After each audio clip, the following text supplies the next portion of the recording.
Welcome back. The Delhi verdict and the rolling coverage continues here on News9. I'm Kabir Naqvi. And after a 27-year gap, the BJP is set to storm back to power in the national capital, sweeping out the Aam Aadmi Party after a decade-long reign for the Aam Aadmis. In a major upset, Party Supremo Arvind Kejriwal was defeated by Parvesh Verma in the national capital. This was a tri-corner contest. You've got Sandeep Dixit of the Congress party also garnering about 4,000 votes in that particular constituency. But then again, Arvind Kejriwal, who has held the bellwether seat since the year 2013, lost by around 3,000 plus votes.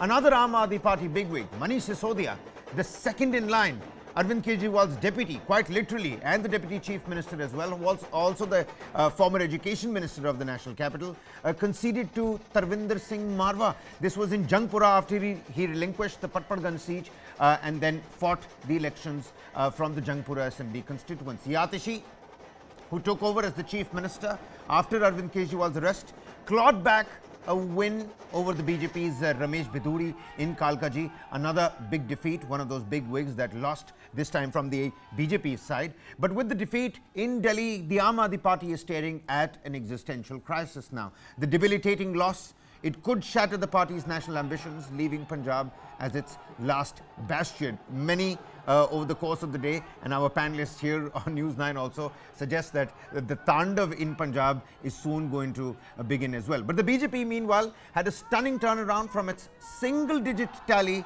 in the year 2020 assembly elections to now, well, we're already looking at 43, 46, 47. The final number is yet to come out, but quite clearly they've stormed back into power. Joining me here on the broadcast are Savio Rodriguez, senior journalist. Also with us, Professor K.G. Suresh, joining us here in the studio. A very warm welcome to you. And Chitra Batham, spokesperson of the Congress Party, also joins us on the broadcast. A very warm welcome to you, ma'am, as well. Savio, I'm going to quickly come to you first because, you know, Anna Hazare's reaction, it started coming in quite early on in the day. He said the Aam Aadmi Party drowned itself in the liquor policy. The downfall actually began when money started to take center stage for these so-called corruption crusaders. Was that actually the downfall? How does one pinpoint? Was it Prashant's exit? Was it Yogendra Yadav's exit? Was it this authoritarian rule that people started seeing under Arvind Kejriwal? What exactly? Can one pinpoint as to what was the point of downfall for the Aam Aadmi Party?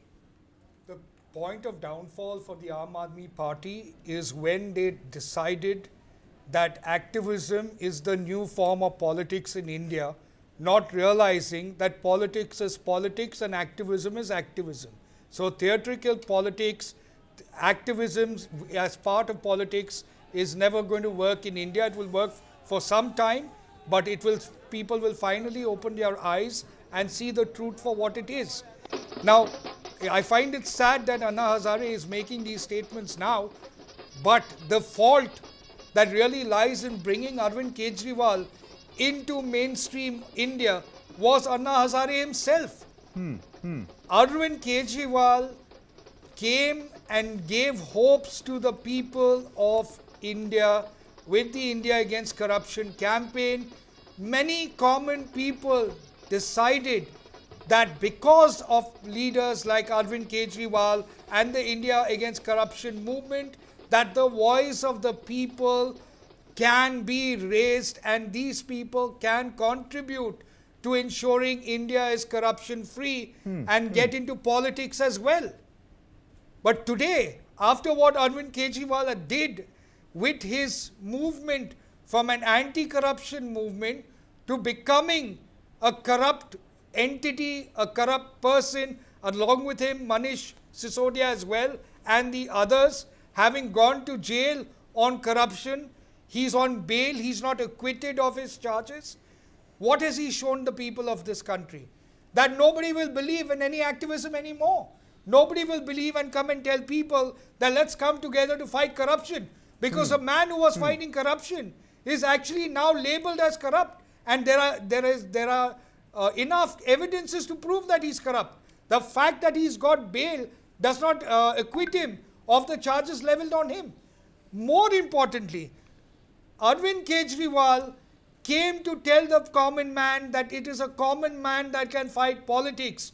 But it is later on when he realized he can get power, he can get, lovely, lavish bungalows, that he decided to show his real face. A man who would continue to wear his dramatic clothes and costume, Reynolds pen, but live in a Sheesh Mahal.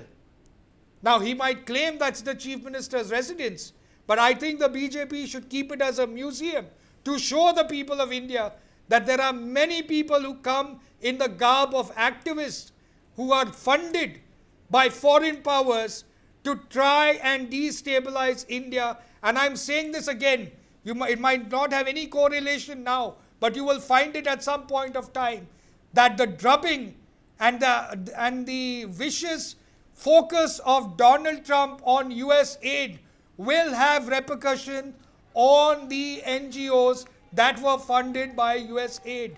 And if you look into every back NGO, there will be some links to activists in India. All right, all right. Professor Suresh, I want you to come in on this as well. Let's look at the Congress's vote share for a second. I was going through various news portals and their extensive coverage as well. It's better to understand what your competition is doing on a big day like this as well. A 6.36% vote share, that is the EC data at this point in time. It was about 4% back in the year 2020. Many are saying, had the Congress and the Aam Aadmi Party fought the elections together, because Omar Abdullah earlier in the day, he put out that, sarcastic social media post as well, aapas mein ladoge to aisa hi hoga, with that particular meme video as well.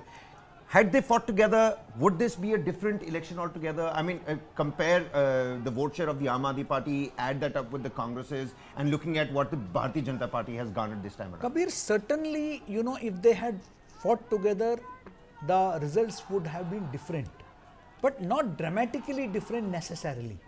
For the simple reason that many people would have voted for the Congress, those who did not like either the BJP or the Aam Aadmi Party. Then similarly, even the vote that AAP got, perhaps it may not have got if it had aligned with the Congress, because there are people who don't like either the Congress or the BJP. Now, so it is not necessarily that 2 plus 2 is equal to 4. It doesn't work like that. So it will not aggregate to a higher figure, to Aam Aadmi Party or the Congress if both of them had come together. But yes, certainly, even if there was a vote shift of 1 to 2%, if not the entire 6%, then it would have certainly improved the performance of both the parties. Maybe Congress could have opened its innings, maybe Aam Aadmi could have had a better tally. That could have been possible, but by and large, if you look at the results across the spectrum, the urban, the rural, the slum dwellers, including even constituencies like Mustafabad, which is predominantly Muslim, you feel that there is a cutting across the spectrum, there is an appeal that the BJP has been able to make, and the people have, voted for the BJP without any barriers. So that is something, it is an inclusive voting. I keep repeating that in Haryana earlier, BJP was seen as a non-Jat party. But the last elections proved that even the Jats have voted for it overwhelmingly. Its vote share was cutting across different communities. Similarly, here too, I feel that for the first time after a long time, BJP has been able to get the vote of almost all segments of the society. So I don't see, and please, one more last point I want to make. Kabir, I don't think that we should see this just as a vote against the Aam Aadmi Party. It is also a vote for the BJP. Agreed. Because, you see, they have seen BJP's work in Madhya Pradesh, in Maharashtra, particularly how they have implemented whatever they have promised.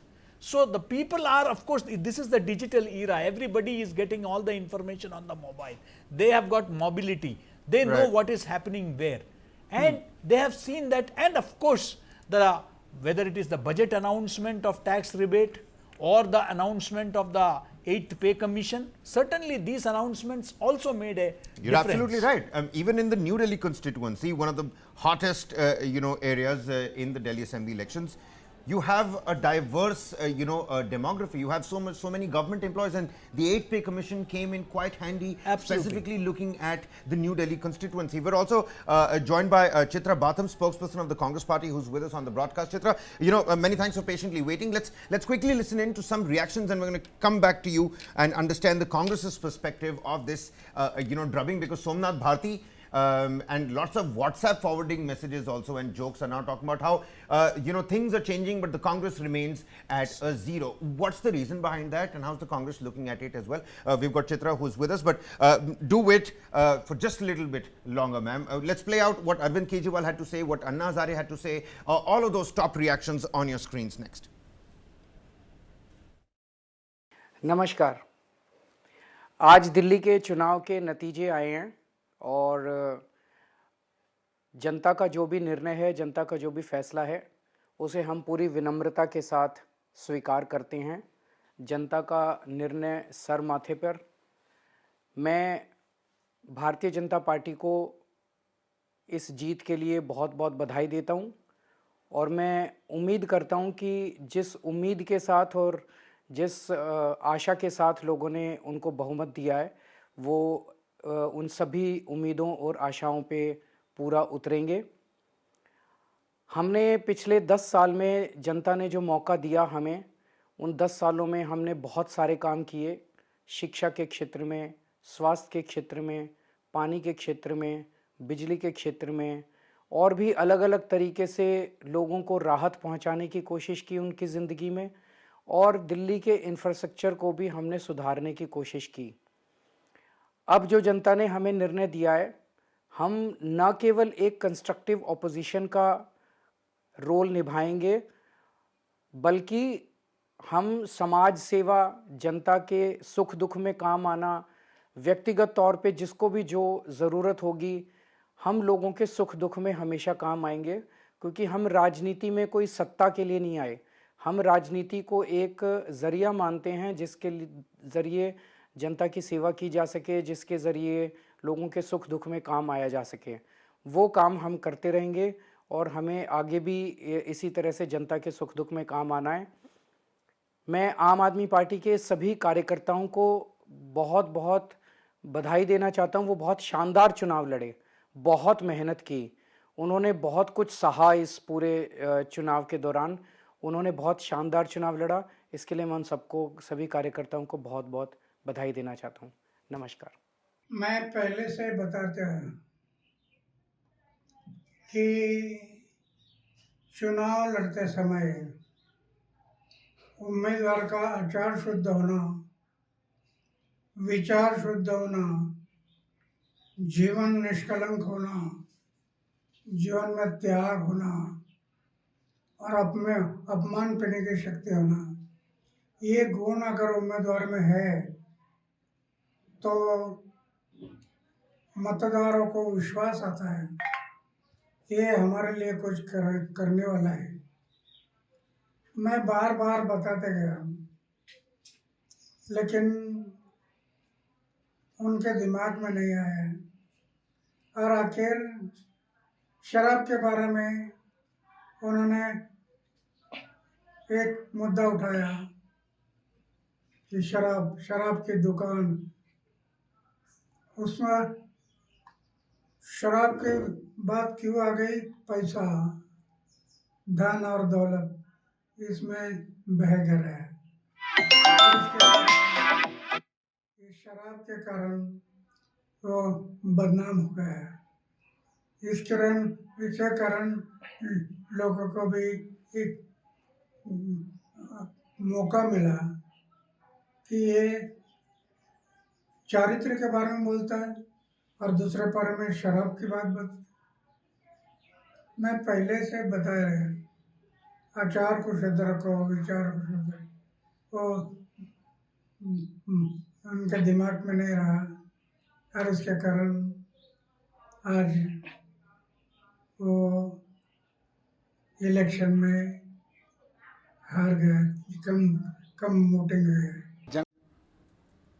Well, Chitra, how do you react to the fact that 0 seats, nothing to show for the Congress party again? We're looking at 6.3 0.3 vote share for the Congress party this time around, 4% in 2020. That's the only one thing that the Congress party can harp about right now. And why is it that we're looking at, why is it, as a matter of fact, that the Congress party has just not been able to capture the imagination of the Delhiites for more than a decade now? I mean, this is the same place. All Congress spokespersons have been talking about the legacy of Sheila Dikshit now, haven't they?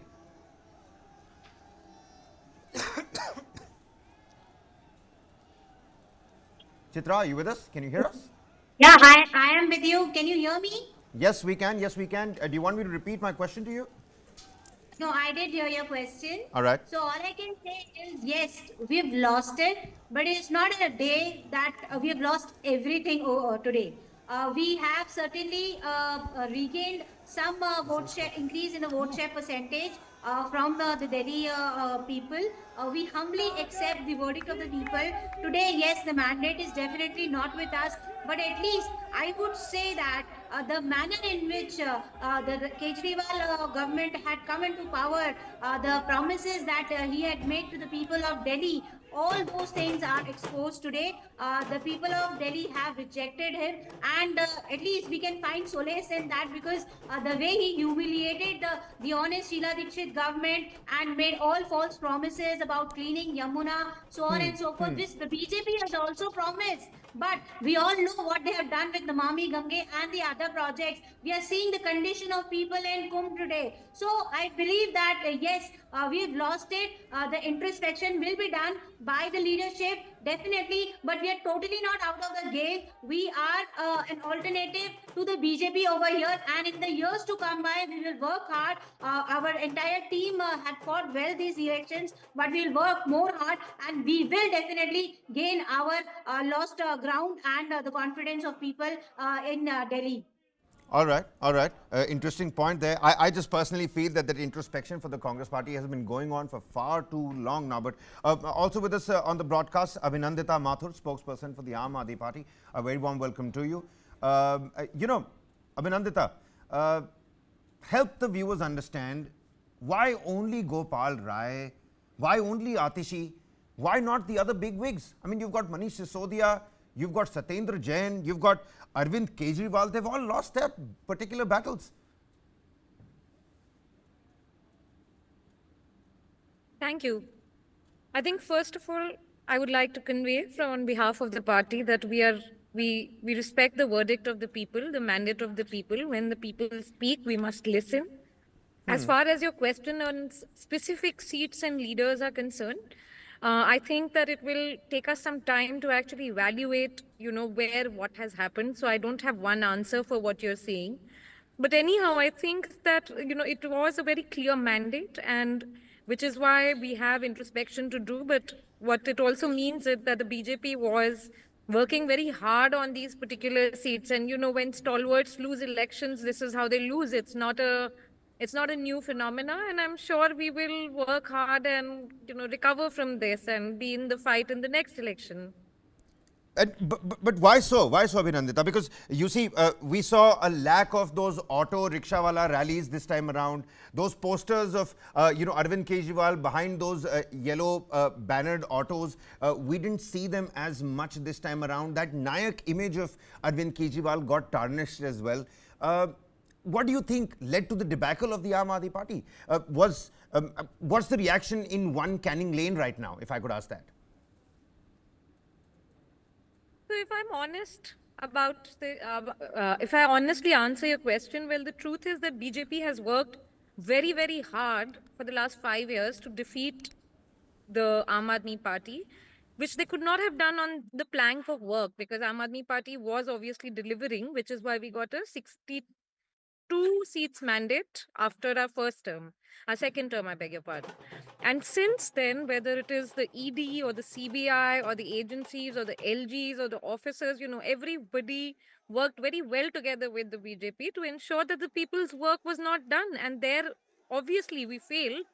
Primarily because, there was a lot of hindrance, and that I don't think anybody can deny. So so if you really want to know an honest answer to why this happened, well, BJP, like I said, has worked very hard to ensure that Arvind Kejriwal is silenced, and that is what happened. Having said that, again, I said that, it is for us to actually introspect, connect with the people, and understand why we lost. And that would obviously take some time for us to do.